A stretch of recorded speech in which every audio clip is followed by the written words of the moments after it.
Hey everybody, so sorry for the technical difficulties. We had to restart our stream. There were some just technical difficulties, but we are back with our cast. Let me go ahead and set them up. We're gonna do let's do grid view. Why not? And I will bring them into our screen, and we will have them continue with our Q&A.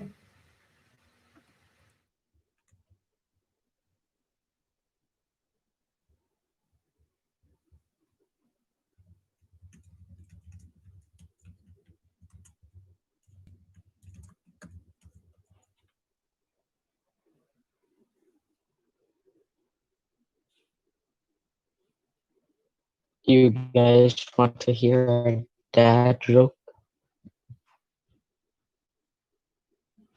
Oh. Okay. So, how do you discipline your pet rock? You hit rock bottom. That is a wonderful moment to get back on. I'm assuming we're back live, but anyways, hello again. So sorry for the disruption in our Q&A. So the question that we're going to jump back into is, what was the moment, or when did you first feel like, hey, I'm like pretty good at what I do? And so if anyone, I see James, you are unmuted, so you can go for it, bud. That was mostly because I forgot to mute myself because I'm a fool. That's a very good question. Mostly because I don't know if I'm any good at what I do. Joe, don't give me that look, Jackie.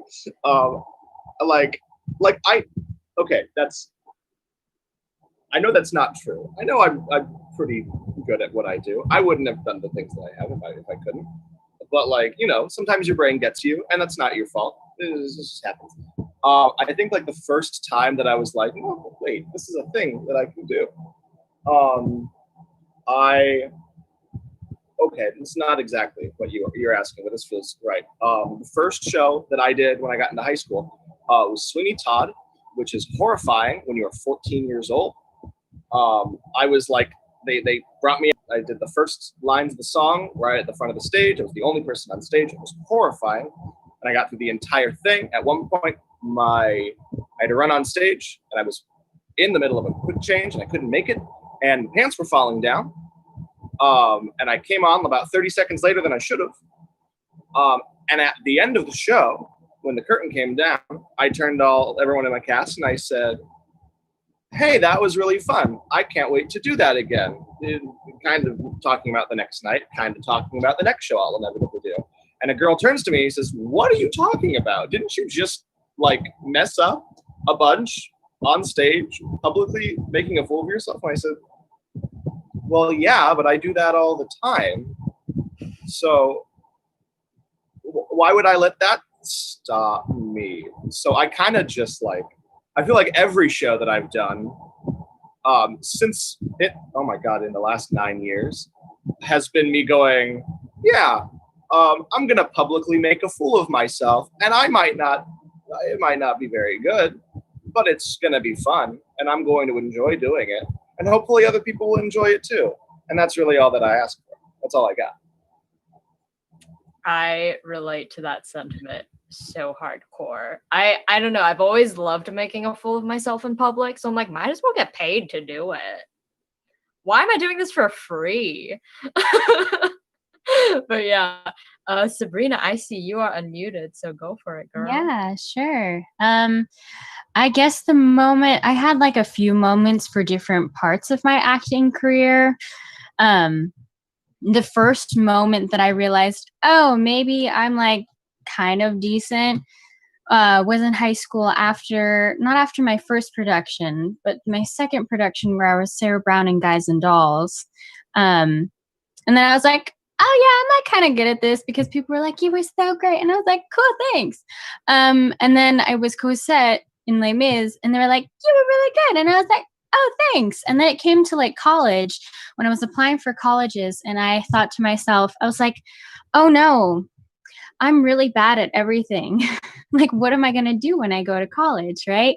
And so I was thinking, and I talked to advisors and parents and mentors and all this sort of stuff. And I realized the only really good thing I had was theater. And so I was like, well, I guess I'm going to be a theater major.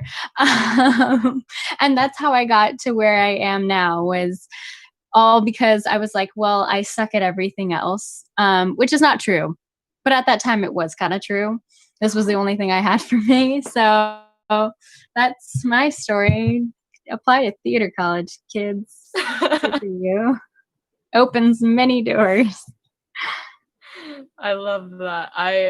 I feel that so hardcore. Every time, occasionally, when my mom's like, you should like think of another side job of like blah blah blah, and she'll like just throw out words. To be a doctor or an engineer or Yeah. a And I'm like, Mom, sure. I'm like, I don't trust. Here's the thing. I lose my phone every day. I'm at home every single day. There's not many places I can lose my phone, but every single day I'll be like, where did I put my phone? I'm like, imagine that as a doctor. Like, that would be the worst. Where did I put my scalpel? Oh no, I lost inside the person's body. Yeah, like I would do that. So I'm like, for the sake of humanity at large, I'm doing everyone a favor by being an actor and not anything important. Hey, actors are important, okay? That's true. They tell stories and make people feel things and make people think other things and open their worldview to see something in a new light that they didn't see before. Absolutely. And since we're all in quarantine, everyone's been watching Netflix. So you're welcome. You're welcome. And everyone's been watching animation TV shows. You're welcome. I can't say except you're welcome. Yes. And Charlotte, go for it. I would love to. I feel like I have two moments, one with singing and then one with like just like acting on stage. Dancing, I don't know if I've gotten there yet. There might be a story, but like I'll just leave that for later. So with singing was like Emily, like music was like the first thing I was really into. I was like just like singing and bopping away like my whole life. And I got to high school and I went to Hamilton High School Academy of Music, if anybody's from LA and like knows that. And we have a very prestigious choir program there. And I joined choir the beginning of or second semester of my freshman year because I was too chicken to start off. So, and I just somehow did it later. And so the way that you advance in the groups is you, your audition is like your participation in the class, like over the course of the year. And then they decide like, oh, okay, we're going to, have you audition for the higher level groups, or we're going to move you up to, the intermediate groups. And so I was one of the only, I think I was the only freshman who skipped like level C, which is they had A, B, and C, which A was highest and C was lowest. I skipped B and I went straight to A after one semester. And I remember being in this group of people that were really, they were all like the older high school girls and they were like all doing the things that I wanted to do. And I was so intimidated, but I was like, I want to do the things that you're doing. Like this was my short-term goal during high school. And so I'm in this group and I was so intimidated, but the fact that I like got in and apparently during the audition, like a lot of the girls that had been in the group, they were like, oh yeah, you're totally like, you did a great job. Like you'll make it. And I did. And I remember being really proud of myself and thinking like, maybe I'm like good enough kind of, but I'm like James too, where I still constantly question that and I'm constantly in my head, but like, it's okay. It's a process. And then with acting in high school, also like this was also high school. My junior year, I was in the show Once Upon a Mattress, and that was my first musical. And I was ensemble and the Nightingale of Samarkand. So like, if that's how you say it. And I will like, I'll run into high school parents and I will never live that role down. It's kind of miraculous. And I I remember I made the principal's son cry of laughter, and he had like the most dry sense of humor, and I was really proud of myself. And I got nominated for like a national youth theater. I didn't even know what that was, and I was like, oh, that's really cool. Okay. And so I think that was my with theater in particular. I think there was a part of my subconscious that was too afraid to think like I could that was a possibility, and I think that started to open up that avenue for me, and I started to more actively pursue that later in high school and in college, obviously, where I met you, two of you or three of you. So those were moments for me. Anyway. Awesome. Yay! Oh, we love just a good, hey, I guess I'm good at this when like we're like inside, we're all like, I think I'm all right. And then everyone's like, you're so good. Like that always makes me feel really great. Yeah. Does any of our younger folks, y'all wanna take us? I know it's a bit difficult because we're all adults, so it's like we have a bit of a semblance of like, hey, I guess I'm good at this, but also it's fine. You are all fantastic, which is why you are in this cast to begin with. So if anyone wants to answer the question, just as a reminder. I mean, Mhm. I got two moments. So the first one, I think, was the one that actually happened first chronologically. And then it was when our good old friend Ray over here, he was just talking to me, and he said, I'm mad at you. And I'm like, why? And he said, I'm mad at you for not joining earlier. So I'm like, wow, that's cool, I guess. And then there was this other time where I was playing some video games with my best friend. And then I decided, just for fun, to pretend like I was Sans and Papyrus. And then after a while of doing that, I asked, how did I do? And one of them said, it honestly felt like there were two people in the room with me instead of one. So, yeah. Awesome. Thank you so much, Aiden. All right, we're gonna wrap up our time. Just one last question, which is a fun one. It's a fun little one. What song has been your quarantine anthem? What is a song or songs or albums that you have been listening to keep your spirits up, so the people can know, so they can also listen to some good old music? Any bangers, any good old ditties for the folks? For me, it alternates way too much. But I mean, I mean,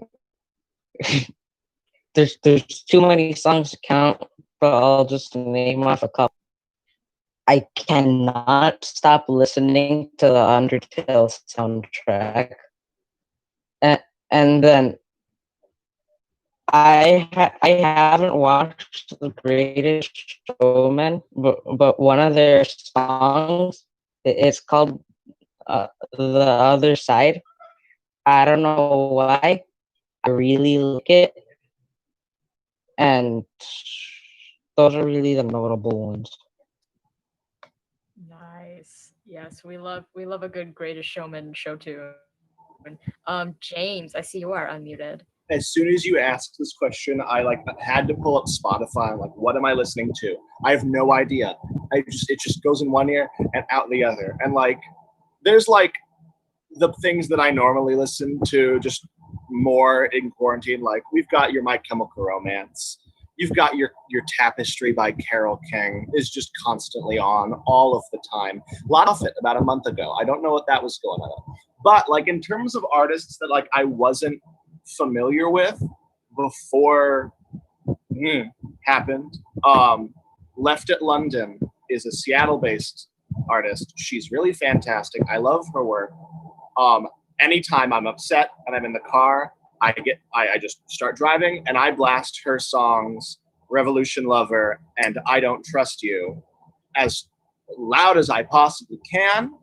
Her songs are a little bit more explicit, so if, like, people more later high school, my age, go right ahead. She is fantastic. She just released a new EP. It's on Spotify and probably Apple Music. I don't know. But yeah, she's fantastic.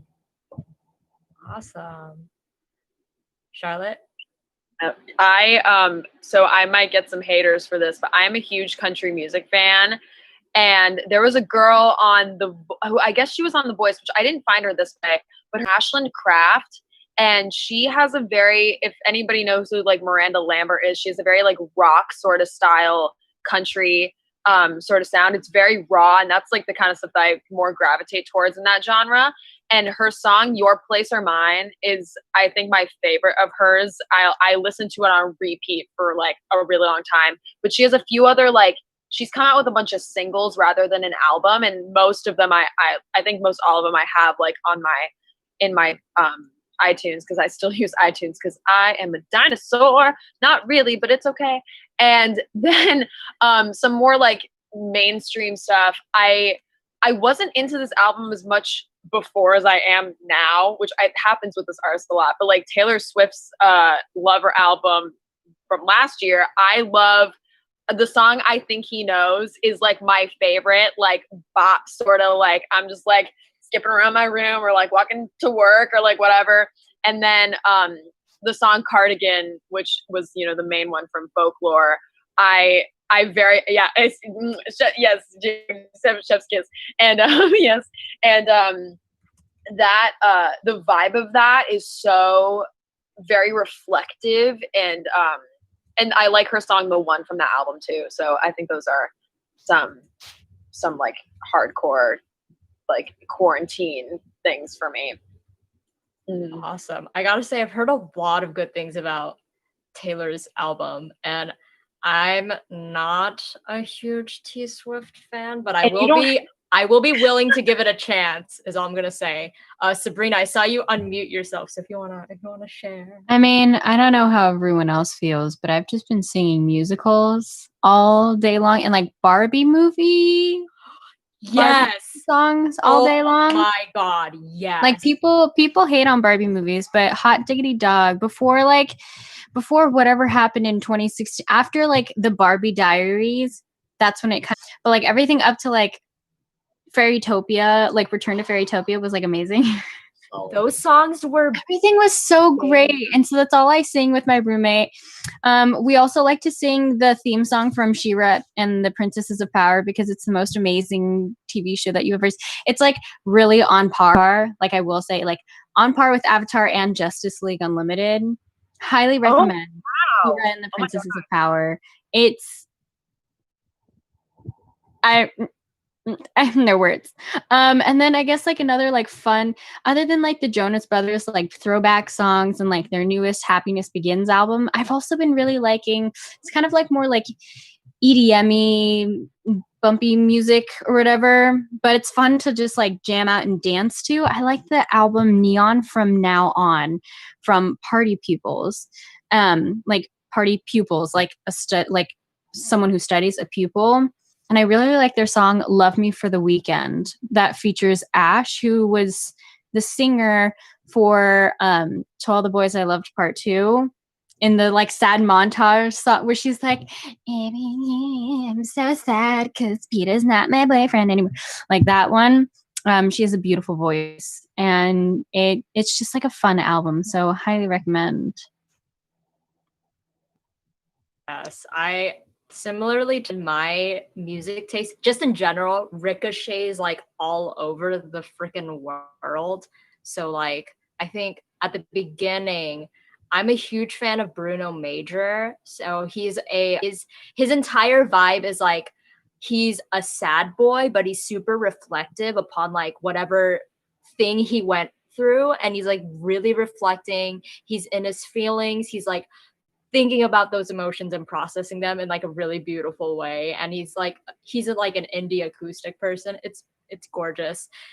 But then I also like because I'm writing this web series for, like, that's spoofing a K-drama. I've been listening unironically to a lot of K-pop, a lot of like. Oh my god, me too. My Yes. love has been fueled again. Well, it was never dead, but hot diggity dog.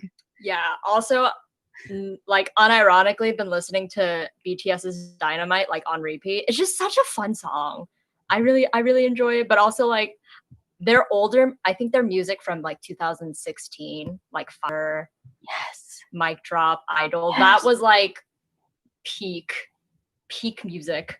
That was the best. Yeah, and then recently I've been listening to the Bee Gees, so it's like just all over the place, like skipping time, all that fun stuff. But yeah, anyone else wanna answer this question before we wrap it up? I'll go. Yes, it's gotta. Okay. So recently I've been getting into a lot of musical theater songs, specifically Beetlejuice.